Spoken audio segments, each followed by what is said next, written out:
Hi, welcome to my channel. I'm going to be doing a general soulmate kind of exploratory reading today to see, I just want to see if we can pick up on some of the energies that are out there around, where soulmates are in our lives right now. Okay, so let's just go for that. See what we get. I'm using a Llewellyn deck of cards.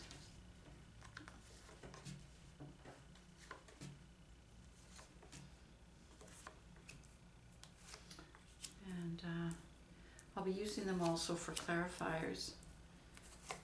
Quite often I use the Rider-Waite deck for clarifiers, but this time I'm going to be using, the same Llewellyn deck. Okay, so there's no time frame to this reading. This is just following the circle of life kind of thing. And I will draw oracles on it to include the universe and their energies. But let's just see where we're going here. Okay, soulmates. Okay, in order to, what I'm getting here, and bear with me because we're doing a kind of a exploratory reading here. I kind of feel like what's showing up here is that, and this is for people, if it resonates for you, that's awesome. So I kind of feel like right now to balance out the energies in, people in the world, we've got the Two of Pentacles here. It's really important to include the divine masculine, divine feminine energies, because it's kind of like the right brain, left brain. It's for the individual, it's a reflection, but only on a soul level and a spirit level. Whereas the right brain, left brain is more related to the individual's creative and practical sides. Okay, so because I kind of feel like there's some really essential information or knowledge here to uncover as people are risking to kind of take a different approach to following their heart and following their intuitive side. And that energy is being put out into the world in many ways, and it's coming from the world. So I kind of believe it has something to do with, the new era that we've moved into with the age of Aquarius, where this energy is coming from the universe.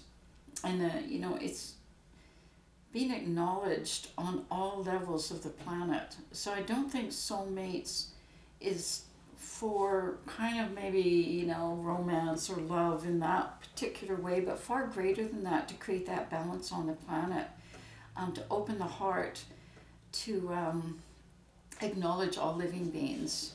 And once the soul is balanced and full, then I think that will be out there. I think that's where we came from, initially as beings, and now I think we're having an opportunity to renew that, or because I see this new energy, this fresh new energy coming, and I think it's, as I say, coming towards us and coming from us. So sort of the light within and the light without coming together, and I think there's a readiness for this. I'm looking at the Page of Swords now. So the cards I just read, I'll just, go back. Okay, sorry, I forgot to tell you the cards. So we had the Two of Pentacles for the balance, the Five of Pentacles, where I kind of get this desire for people to move, further on their, still looking, and then the Eight of Wands with the energies. Now the Page of Swords, I kind of feel like we're moving into new territory as a whole. It's not just as individuals, but I do believe people. And it's really important to have reverence for the information that's coming, to work together and to kind of go slowly and wait as we move into that kind of unknown. Got the Two of Pentacles showing up, so I think we're ready for it. I think we've, as we've built, this is individuals too, so I hope you can relate to it as an individual. We got the Ten of Pentacles, and so I kind of think it's completing the picture of having the knowledge, the growth, the new growth, the completion of the picture with people sharing, on all levels with each other, with nature. And then we got the Knight of Swords. I think it's a very powerful energy that we're being drawn into, to go after. And because it's a knight, I feel, like it's kind of like, if you think about King Arthur, for instance, and the Knights of the Round Table, and the mission that they were on to take the truth, which is the sword that the knight is holding, and take it out into the world. So I think that's what I see here is energy moving very quickly, very powerfully, and at an auspicious time when the balance is there and the energies, are being put out there. And so kind of riding on that mission to bringing that truth, into the world. And the King of Pentacles showing up here. And I think that's kind of the earth and the planet that we're on. I think it's very receptive right now because it's in a stable place where it can hold the higher vibrational energy that soulmates bring. And it can add to it. And they can add to each other because that's kind of the yin-yang that I saw with the Two of Pentacles up there. The star working, I think about the stars guiding us to be able to harness that energy, that light to guide us on our way to, finding for each of us who, how we fit into that picture with our soulmates. And the Ace of Swords then showing up in terms of the sword of truth that I think the Knight of Swords is wielding. And I think the Knight of Swords represents all of us, at this stage of evolution. And therefore the Ace of Swords becomes our, our, I don't want to say weapon because I don't see this as a fight, but more like our tool, our skill, more like a tool that we, have carried, that we'll carry with us to be able to identify and focus on and clarify and, move through the confusion or whatever. Because the Nine of Cups is showing up here and the Ace of Cups. And I think it, to find the soulmate in, our soulmate in the world is our greatest desire at this point. And in the Ace of Cups, our hearts and our, in the spirit world and our world is just overflowing, and it's calling to it to find its place and be able to use that energy and feel fulfilled, as I said, for the Five of Pentacles, because I think people are still looking. I think each one of us and who can relate to this reading is very aware that it's out there, and therefore we're willing to kind of abandon, where we are and keep moving towards it. The universe is showing up, so I think it's the end of the old cycle, the beginning of the new cycle, for all of us and for the individuals involved, where I see the world opening up now into revealing the true nature and the depth of emotion, and you can see the stars here once again guiding, where they're visible again, and they're being an active part of guiding,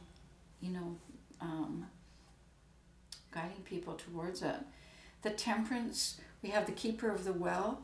So the well is infinite. The well has been, since the beginning of time, on, in the planet, on the planet. And now I think it's time for people to drink from that well and share from that well.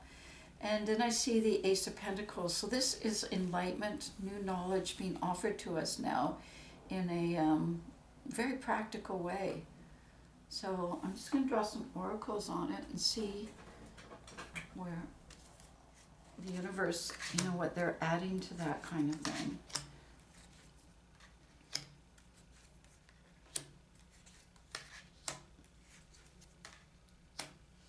So we've got the king, so we've got the yin yang here, right? We've got the king and the high priestess.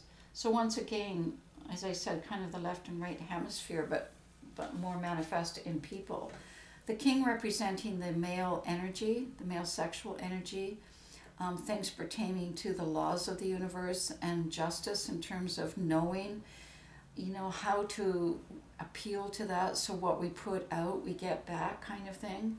The high priestess working together with the king for discernment, prophecy, vision. So if what we're putting out into the world and the law of the universe is bringing it back, if it's kind of brought about through vision and prophecy and, you know, kind of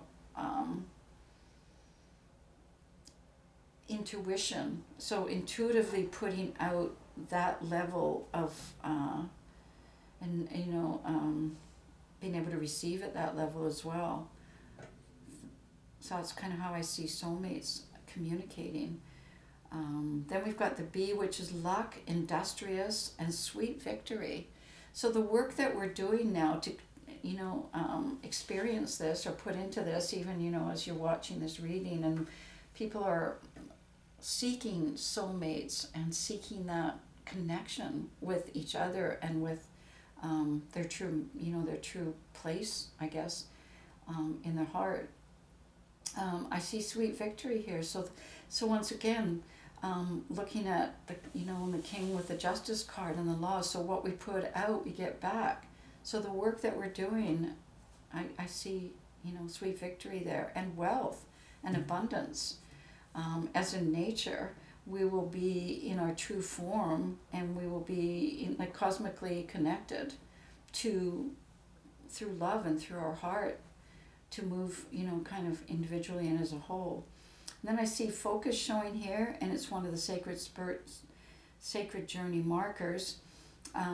So being focused on our heart and being able to communicate that focus, putting it out there, as we did in the Eight of Wands here, with the arrows that we put out of our, you know, growth and development. And I think all of this culminates in the water fairy, which is around feelings and emotions. So going back to the keeper of the well, where I said, you know, that has been there through infinity, this incredible depth of, you know, emotion and feelings in each individual, and now being able to go into that, and like, how far can we go, you know? And that's why I see here, being guided by that and trusting that, which brings back to this combination of, you know, action through the king and vision through the high priestess, kind of guiding this. Okay, well, I hope that was helpful. You know, we'll be doing more of these, and we can explore different possibilities around this. Okay, thanks very much.